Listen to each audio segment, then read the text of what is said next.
The Poison Song, Book 6, by Briston Zell. The magnificent sprawl of the stronghold of Indoranian was aglow in the light of the setting sun. Commander Jasrat watched it slowly disappear into the horizon as he led the caravan southwestward. It was a strange practice for him to lead a night operation, but scarcely more bizarre than anything else he was facing. He was only 70 years of age, far from old for a Bosmer, and yet he felt like he belonged to another era. He had known the land of East Vardenfell his entire life. Every forest, every garden, every small village between Red Mountain and the Sea of Ghosts had been home to him. But now it was all different, twisted into a world he did not recognize since the eruption and the year of Sun's death. It made night travel all the more treacherous, but it was a risk he was ordered to take. The Ashmire appeared quite suddenly. If a sharp-sighted scout hadn't seen it and given the signal, the entire caravan might have been swallowed whole. Jasrat cursed. It had not been on the map, but that was hardly surprising. It was a huge unnamed skaith stretching as far as anyone could see. The commander considered his options. He might lead his party to the southeast towards Telarun, and then try and approach due west. As he consulted his map, he noticed a glimmer of a campfire in the distance. Accompanied by his lieutenants, Jasrat drove his guar forward to investigate what appeared to be an Ashlander man and woman. "This is no longer your realm," he bellowed. "Don't you know it's been ruled by the temple that these are house lands now?" The couple shuffled to their feet and began quietly walking away toward a narrow ridge between hill and Ashmire. Jasrat called them back. "Do you know a way around the skaith?" he asked.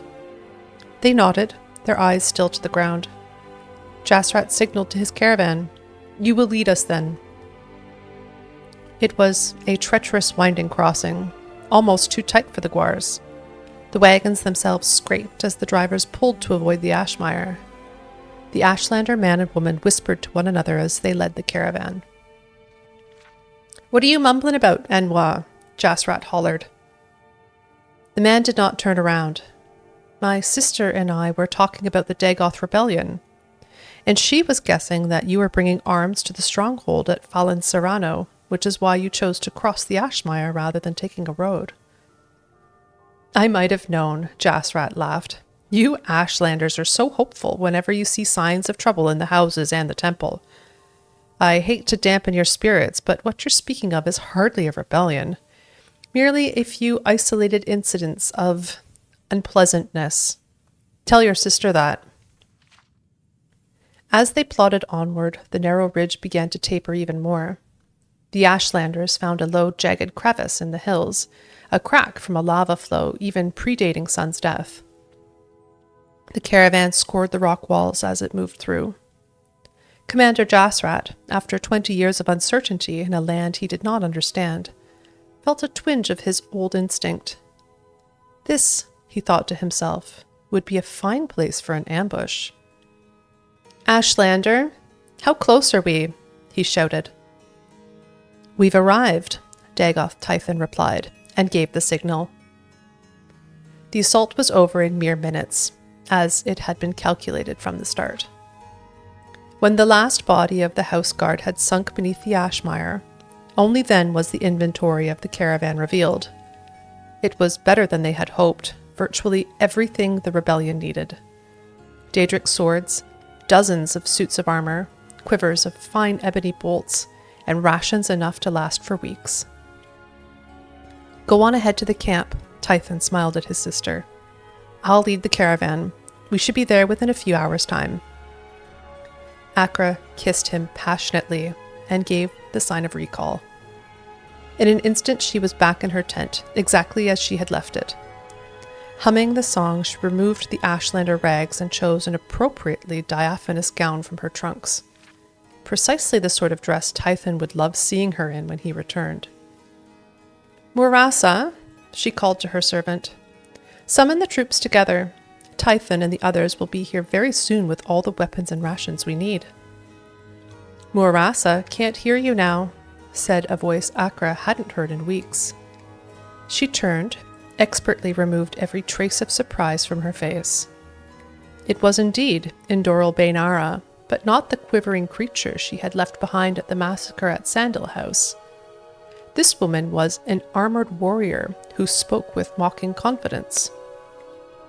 She wouldn't be able to summon the troops if she could. You may have weapons and rations, Akra, but there's no one left to arm or feed. Dagoth Akra made the sign of recall, but nothing happened. The moment we heard you banging around in the tent, my battle mages cast a mute diffusion of all magicka, Bainara smiled, opening the tent further to invite a dozen house soldiers in. You won't be leaving. If you think that my brother will walk into your trap, you underestimate his allegiance to the song, Akra sneered. It tells him everything he needs to know. I have convinced him to no longer fight it, and let it lead him and us to our ultimate victory. I've known him longer and better than you ever did, said Bainara coldly.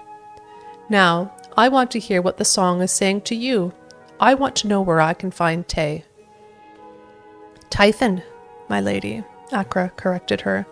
He is no longer a slave to your house and the temple's lies. You can torture me all you wish, but I swear to you the next time you see him, it will be because he wishes it, not you. And that will be your very last moment alive. Don't you worry, Sergio, Bainara's nightblade winked at her. Everyone says they won't break under torture, but everyone always does. Bainara left the tent. It was all a part of warfare, she understood that, but there would be little relish in witnessing it. She could not even watch as the house soldiers disposed of the rebel corpses. She had hoped she would grow numb to the bloodshed after weeks of following Typhon and Akra, massacre after massacre. It didn't matter to her that now the bodies were of her enemies. Death was still death. She had only been in her tent for a few minutes when her nightblade appeared. Not so tough as she appeared, that one, he grinned. In point of fact, all I had to do is ask her nice and point my dagger at her belly, and she was blubbering everything. Not too surprising, really. It's always the ones that talk big that crumble fast. I remember way back a couple years ago, before you was even born. Garuwan, what did she say? Bainara asked. The song, whatever that is, told her brother that she got herself caught, and not to return to camp, the Nightblade replied, only a trifle annoyed at having his fascinating story cut short. He's got 6 mer with him, and they're going to try to assassinate the fellow that led the Indoral army in the war, General Indoral Triffith. Uncle Triffith, Bainara gasped. Where is he stationed now? I'm not sure myself, Sergio. Do you want me to ask if she knows? I'll come with you, said Bainara. As they walked towards Akra's tent, cries of alarm sounded. The situation became abundantly clear even before they reached the site. 3 guards were dead, and the prisoner had escaped. Interesting woman, said Garuwan. Weak heart, but a strong arm.